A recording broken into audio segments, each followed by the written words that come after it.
Hello, BookTube. I've got a little bit more mail for you here on a blah overcast day. I did a tiny mail haul earlier today, but I felt like I let you down.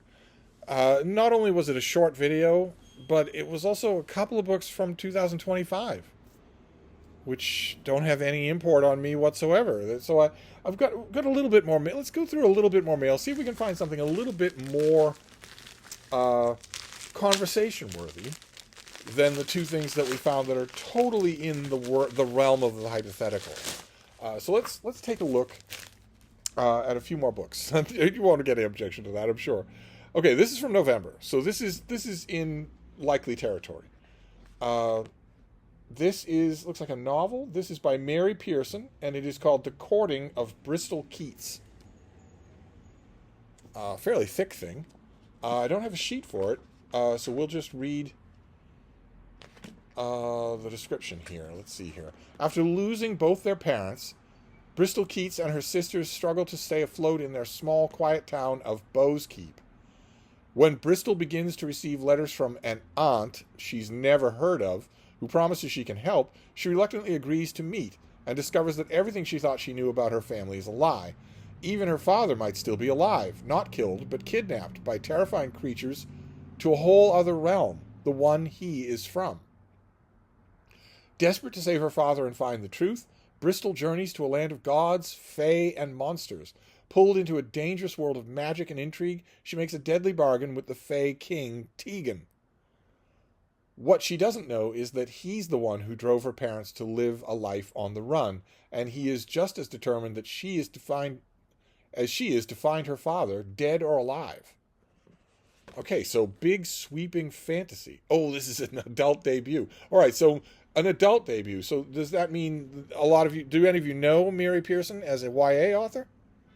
Uh, I have. It has been my experience that the YA authors who make their so-called adult debut aren't really doing anything other than changing their agent. The books seem the same, but in this case, that's not going to matter because I haven't read any of the other books. I don't think I've read Mary Pearson before.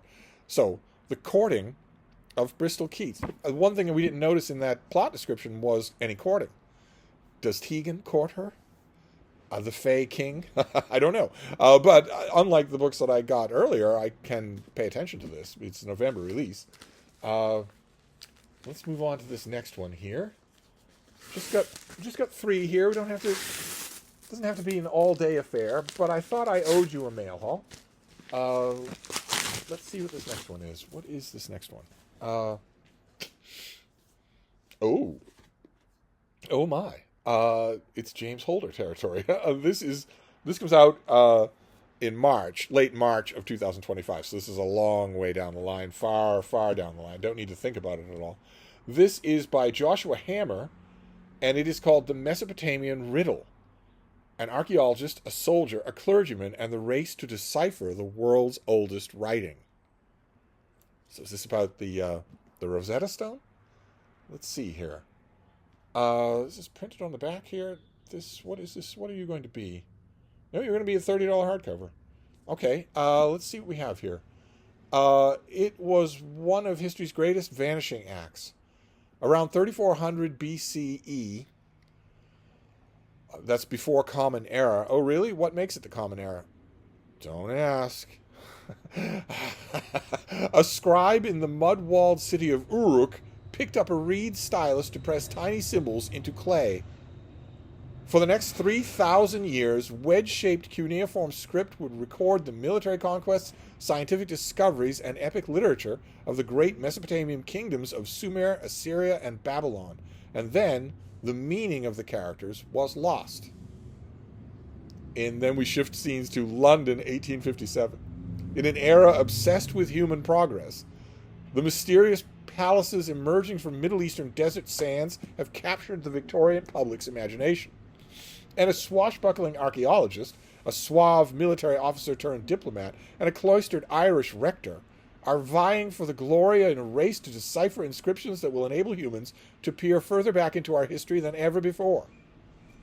From the ruins of Persepolis to lawless outposts of the crumbling Ottoman Empire, this book is a thrilling jaunt through the golden age of archaeology in an epic quest to understand our past. Good Lord. Okay, so the underlying message here of all of the verbiage about this book is history is not boring.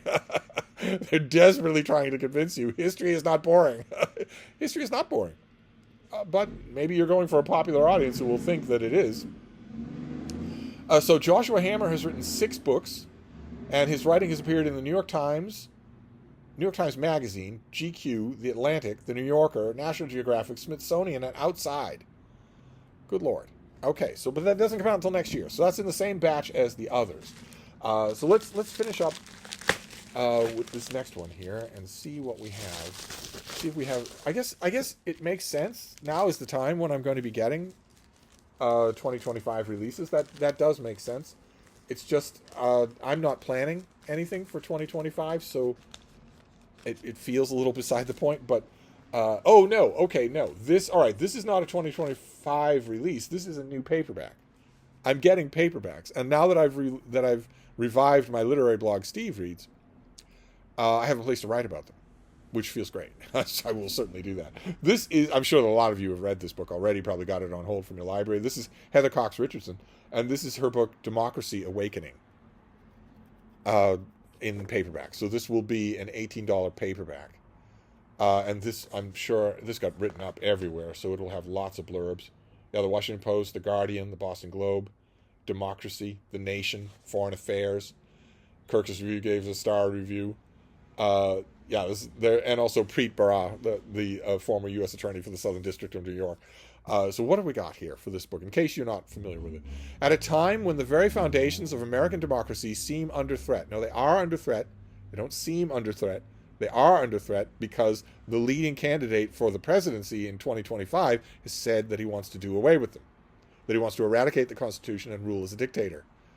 That's not a seeming threat. That is a threat. But anyway, the lessons of the past offer a roadmap for navigating a moment of political crisis. There's never been a moment like this in America. In this book, the acclaimed historian delves into the tumultuous journey of American democracy, tracing the roots of Donald Trump's authoritarian experiment to the earliest days of the Republic. She examines the historical forces that have led to the current political climate, showing how modern conservatism has preyed upon a disaffected population, weaponizing language and promoting false history to consolidate power. I read this when it first came out. I was tremendously impressed by it. I'm glad to have. I don't have a copy of it. I got rid of the advanced copy, and I sent one of you the hardcover. But I'm glad to have the paperback, very much so. I also got a chance to write about it. I haven't written about it. So this mail haul spans the spectrum in an unplanned way, obviously. We have a book coming out later this year. We have a book coming out next year, and we have a book that's coming out in paperback. So it's already been, it came out last year. So that is about as much of a spanning of the spectrum as mail can do. And it adds a little bit more detail to a little bit more conversation worthy than the previous mail haul of just 2 books from next year. So there's that. A second chance at mail. Maybe it'll be a third chance. Who knows? I didn't think that any mail would come today. But if not, we'll do it tomorrow. So I will wrap this up for now, and I will see you then. Thank you, BookTube.